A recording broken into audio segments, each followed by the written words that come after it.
Apa sebenarnya hakikat bahagia itu? Ada seorang kaya, hartanya banyak, dia naik kereta yang besar, megah dan mewah. Dalam perjalanan dia tengok ke sebelah kanan ada tanaman padi sawah yang menghijau. Lalu dia pandang ada budak-budak kecil membawakan makanan beserta ibunya menuju pondok di tengah sawah. Suami sudah menunggu makanan siang tiba. Apa kata orang kaya dalam kereta? Oh, bahagianya petani.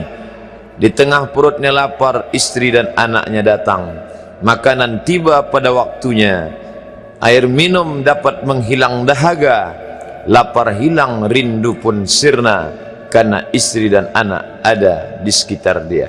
Bahagianya menjadi petani, kata orang kaya dalam kereta. Masa orang kaya berpikir bahwa dia tidak bahagia, si petani yang bersama anak di pondok tua itu pula memandang orang kaya di atas kereta. Apa kata dia? Betapa bahagianya orang kaya naik kereta, sedangkan aku hanya duduk di pondok yang tua. Maka pada hakikatnya manusia ini dua-duanya tak bahagia. Lalu sebenarnya bahagia itu di mana? Ada seorang anak yang sedang belajar di college, university. Maka dia berkata, alangkah bahagianya kalau saya dapat BA. Selepas dia dapat ijazah BA, lalu dia berkata, aku tak bahagia. Alangkah indahnya bila dapat master.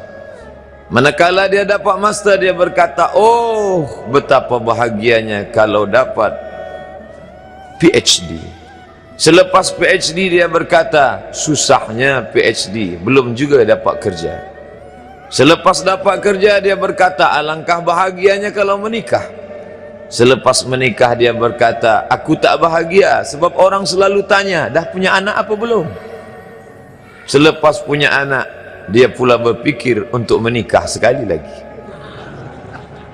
Jadi sebenarnya bahagia itu punya siapa? Oleh sebab itu bila kita baca kitab-kitab, maka makna sa'adah, kebahagiaan, orang yang bahagia sa'id, bahagia adalah insyirahus sadr, ketika hati terasa lapang apapun yang datang. Kalaulah pelajar yang mendapatkan BA itu hatinya lapang, tentu dia bahagia. Kalaulah petani yang berada di tempat rumah tua itu hatinya lapang, tentulah dia bahagia. Kalaulah orang kaya dengan kereta yang besar itu hatinya lapang, tentulah dia bahagia. Itulah mengapa Musa alaihi salam di tengah kesusahan hatinya akan melawan ayah angkat bernama Fir'aun. Dia minta hati yang lapang. Kita semua baca doa itu, Rabbi syrahli, lapangkan dadaku. Itulah mengapa kakinya pecah berdarah, giginya patah, pelipisnya pecah meneteskan darah, tapi dia tersenyum bahagia kerana hatinya lapang. Allah sudah lapangkan hatinya. Apa kata Allah untuk dia? Alam nashrah laka sadrak. Itu beza Muhammad dengan Musa. Musa meminta, Rabbi shrah li sadri wa yassir li amri wahlul 'uqdatam min lisani yafqahu qawli. Sedang Muhammad tidak meminta. Belum meminta, Allah dah bagi pada dia. Apa kata Allah? Alam nashrah laka sadrak wa wada'na anka wizrak alladhi anqadha dhahrak wa rafa'na laka dhikrak. Bila kau dalam keadaan susah, dua kali Allah ulang, fa inna ma'al usri yusra, inna ma'al usri yusra. Hati lapang itulah yang membuat Haji Abdul Malik Karim Amrullah Buya Hamka tersenyum di dalam penjara. Penanya berjalan perlahan tapi pasti, maka keluarlah tafsir Al-Azhar. Hati yang lapang itu juga membuat Said Qutb tersenyum menghadapi tiang gantungan, walaupun dipenjara oleh Gamal Abdul Nasir, tapi sebelum kematiannya sempat pula menulis tafsir Fi Zilalil Quran, di bawah naungan bayang-bayang Al-Quran. Apa kata Said Qutb dalam muqaddimahnya? Al-hayatu fi zilalil Quran ni'mah hidup di bawah naungan bayang-bayang Al-Quran itu nikmat.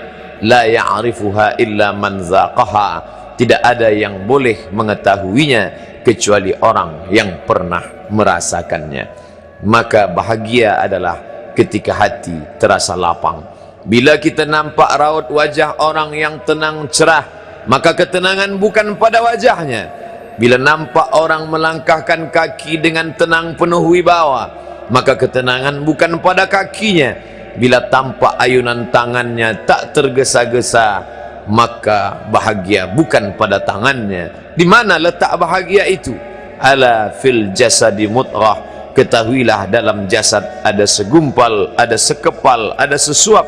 Idza salahat salahal jasadu kulluh, kalau yang segumpal itu baik, maka yang lain ikut menjadi baik. Wa idza fasadat fasadal jasadu kulluh, kalau yang segumpal itu rusak, maka dia pun ikut menjadi rusak. Yang segumpal itulah yang mengendalikan mata, telinga, tangan, kaki. Yang segumpal itulah tempat rindu, benci, marah, ridha, ikhlas, fasik, hasad, kufur. Di sanalah bersemayam rindu dan benci. Maka jangan terlampau benci. Habib habibaka haunamma, kalau kau sayang, sayanglah secukupnya sahaja. Karena boleh jadi hari ini kau sayang, besok berubah menjadi kebencian. Kalau kau benci, bencilah secukupnya sahaja.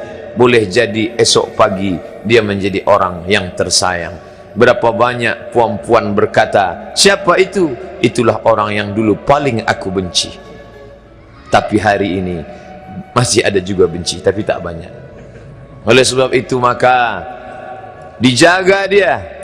Yauma la yanfa'u malun, hari itu tak ada guna harta, wala banun, tak ada guna anak, illa man atallah, kecuali orang yang datang menghadap Allah biqalbin salim, dengan hati yang salim.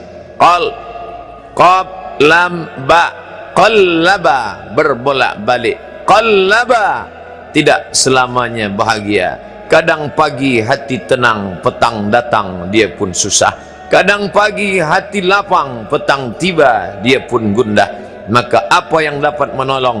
Ala bizikrillah, ketahuilah dengan banyak menyebut mengingat Allah, tatmainnul qulub, maka hati akan menjadi lapang.